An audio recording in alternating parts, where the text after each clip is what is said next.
Calendar Club Challenge, day number 24, run number 1, 15 miles in the books. Gonna throw the map or a picture of my watch of my run up here, split up here, or maybe no splits, depends on if Garmin is working again or not. And today, run number 1, rough.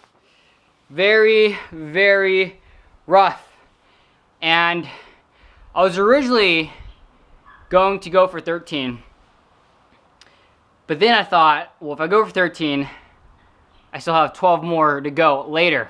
Oh, that's a lot. You know what? Let's go for 14. All right, 14. Oh, you know what? Let's go for 15. The more I do now, the less I have to do later. And I am glad that is over. The suck is here and here to stay. The room is dark, but how do you run 500 miles in a month? One step at a time. I know I sound like a broken record, but the more that I run, the more miles that I put in, the more or the less words that I have, because I'm just tired. That's it. But that's what I signed up for. Bring it on. Suck. Run number 2, 9 more miles done. Gonna throw the picture of my watch up here. Woo! 24 days done. 303 miles ran. 7 more days to go. 1 more week. 197 more miles to run. Let's go! Also, I am very sorry for yelling in your ear, but I'm pumped. The suck is here. The pain is here, and ain't nothing to it but to do it and embrace the suck. Let's get to some questions. First question comes from Inner Core R. It's a 2-part question. Part 1, who is the number 1 person that you look up to most in your life? The number 1 person that I look up to most in my life would have to be my dad. My dad really is the rags to riches American dream story. He moved over here with his family to America when he was a teenager, and since then, my dad, my aunts and uncles have been able to build multiple successful businesses. And one of those successful businesses was where I grew up, the chicken ranch. And I saw my dad put in the work day in, day out, waking up at 5 a.m., working all the way till 10 p.m. every single day for 15 plus years. And I personally think that's where I get my work ethic from. Part 2 of her question, do you have a role model or individual that you look to in difficult times? Honestly, it's a little hard to answer this question just because up until now, I feel that I've really had a blessed life and I really haven't come across too difficult of times. In the times that I've had difficulty with a certain situation, I usually just seek counsel from close friends. Wonderful Escape asks, what app do you use to track your runs? So I normally use the Garmin Connect app because I have a Garmin watch, but the Garmin Connect app has been down for the last day and a half. But the reason why I use the Garmin Connect app is because it links and connects directly to Strava. Strava is the main cardio app that most runners, cyclists, swimmers, triathletes use. That is the app that pretty much everyone uses to track all of their mileage in terms of cardio. And if it's not on Strava, did you even really do it? Go Kiwi asks, has foam rolling been helping with your recovery? Honestly, I have been doing absolutely zero foam rolling. My recovery has mainly been my diet, stretching, and icing. Icing helps so much. Plus, once I switched over to the 7-3 strategy, run for 7 minutes, walk for 3 minutes, it's really taking the load off my knees. Tino asks, any advice or recommendations on workout shoes for someone that weighs 400 plus pounds? My number 1 recommendation, and it might be a bit difficult right now, would be to actually go to an establishment and trying on multiple pairs of shoes. Because with shoes, it's how they fit. And depending on your feet, it might be too wide, it might be too narrow. And I would hate for you to order a shoe and it come and it not fit properly. And I will also say this. And I know you're asking for recommendations or advice on a workout shoe. There are workout shoes and then there are running shoes. And there is a big difference. With workout shoes, I'm thinking something more like the Nike Freeze, the Nike Metcons, where it's more of a gym shoe. You can walk in them, you can get your steps in them, but they're really not meant for running more than 2 or 3 miles. Whereas you'll have a running shoe, something like the Nike React Milers or the Nike Pegasus 37s. And with those shoes, they're meant to withstand running 5+ miles at a time.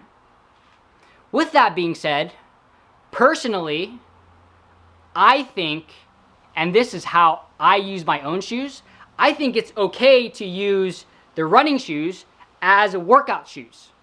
But it's not okay to use the workout shoes as the running shoes.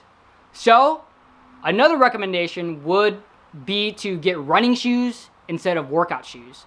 Also, recommendation number 3, go watch Kick It with Dang's video. I'm gonna put it up here somewhere and also link it in the description below. He did a great video a few weeks ago on how to select the correct running shoe for you. The guy in the back asked, I've always wondered how you get faster. So, getting faster and speed is all relative. And the human body does this amazing thing where it adapts to the stress that's put on it.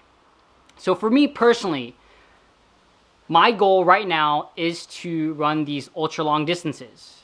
My normal training runs are 10+ miles. I am out there running 2, 3, 4, 5 hours. And so my body adapts to this stress that's put on it. And my muscles adapt, my cardiovascular system adapts. So over time, with this specific training, I'll get faster in the sense of me being able to complete these ultra distances faster. But I will not get faster in terms of running 100 meters or running a mile or even running 5K. If I want to get faster at running the mile, I have to do purposeful mile training to get faster in that specific area. And with my current setup, with these ultra long runs and my current training program, I am not getting faster in the sense of running a mile, but I'm getting faster in running those ultra distances. I was looking at Jesse Itzer's old post on his Counter Club Challenge, and on one of his posts, there was someone that commented something along the lines of, well, Jesse, the normal person can't do this because X, Y, and Z. They don't have a babysitter, they can't take time off of work, X, Y, Z. And Jesse's response was something along the lines of, well, I still did everything that I would normally do, but I found a way. I still hung out with my kids, I still went to work, I did my normal things. And his main piece of advice to that person was, you have to want it so bad that it makes you uncomfortable. And when I read that, I was just like, yeah, that's true. I have to want it so bad that it drives me crazy. And this is just the perfect metaphor. Running 500 miles in a month, this July Counter Club Challenge, it's a perfect metaphor for life and anything you want out of it. Because I believe, for me and my own goals, that if I want something bad enough, that it makes me uncomfortable, that I will find a way. And it's not enough to work hard. Yes, that is one of the prerequisites. But you have to work smart. You have to be adaptable. There's only so much time in the day, and your body can only do so much.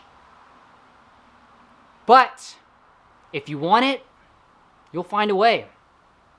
And that's what I truly believe, at least for me and my own goals. And that's the message of the day. If you want it, go get it. But you have to want it so bad that it hurts. So thanks for watching. Hope you all enjoyed that video. Let me know down in the comments if you have any additional questions for me. Would love to hear from you all. Please give this video a thumbs up. It really helped me out. If you want to catch another one of my videos, there's a video right here. There's a video right here. And if you haven't already subscribed to my channel, make sure you hit that subscribe button right here. See you all tomorrow.